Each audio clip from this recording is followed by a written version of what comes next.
Et si les grands titres qu'on lit tous les jours n'étaient en fait que la partie émergée de l'iceberg, qu'il y avait un conflit bien plus profond, bien plus étrange?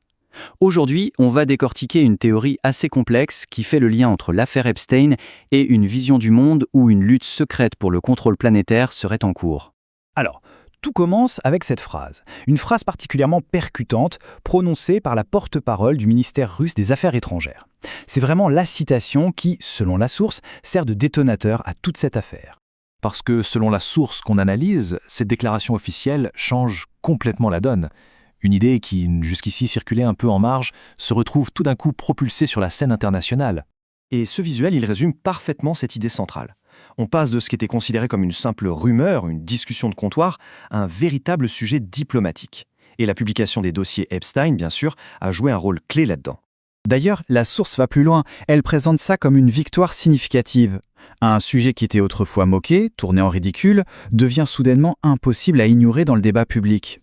Ok, donc on a une théorie qui gagne en visibilité, mais la question c'est comment ce contrôle mondial fonctionnerait-il en pratique? Quel est le mécanisme derrière tout ça?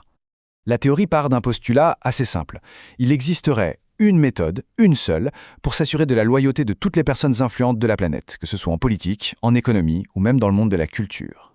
Et cette méthode, cette arme principale, ce serait le chantage.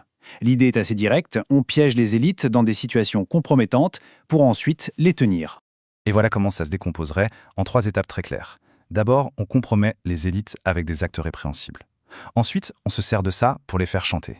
Et la conséquence finale, c'est que les gouvernements nationaux perdent toute leur souveraineté, leur pouvoir d'action. Ce qui est crucial de comprendre ici, c'est que rien ne serait laissé au hasard. La théorie décrit une opération très organisée, menée par des agents du renseignement comme Epstein, dans un but bien précis, contrôler les élites pour le bénéfice de puissants intérêts financiers. Mais ce mécanisme de contrôle, ce n'est en fait que la première couche de l'iceberg. Accrochez-vous bien, parce que là, la théorie nous emmène vers une idée beaucoup plus radicale sur la nature même de ce qu'est l'humanité. On arrive ici à une vision du monde qui est, pour le moins, clivée. L'idée, ce n'est plus un conflit entre nations ou idéologies, mais bien entre deux espèces différentes qui partageraient la même planète, les vrais humains, et puis quelque chose d'autre, qui n'aurait qu'une apparence humaine. En fait, pour les partisans de cette théorie, cette distinction n'est pas physique, elle est spirituelle, essentielle. Ce serait la seule façon d'expliquer comment certaines élites pourraient commettre des actes d'une telle cruauté, apparemment sans aucun remords, sans état d'âme. Et là, on peut se poser une question logique. Si ce groupe est si puissant et contrôle absolument tout, pourquoi est-ce que ces informations finiraient par sortir au grand jour? Et c'est justement là que la théorie prend un dernier virage assez inattendu. Elle remet en question la nature même de ces révélations. Est-ce vraiment une victoire pour la vérité? Eh bien, la réponse de la théorie, c'est non. Il ne s'agirait pas du tout d'une fuite accidentelle ou d'une victoire du journalisme. Il s'agirait au contraire d'une démolition contrôlée, une manœuvre délibérée du système lui-même. Ce qui nous amène directement à la partie finale et sans doute la plus troublante de toute cette construction. Quel serait le but de cette divulgation soi-disant contrôlée?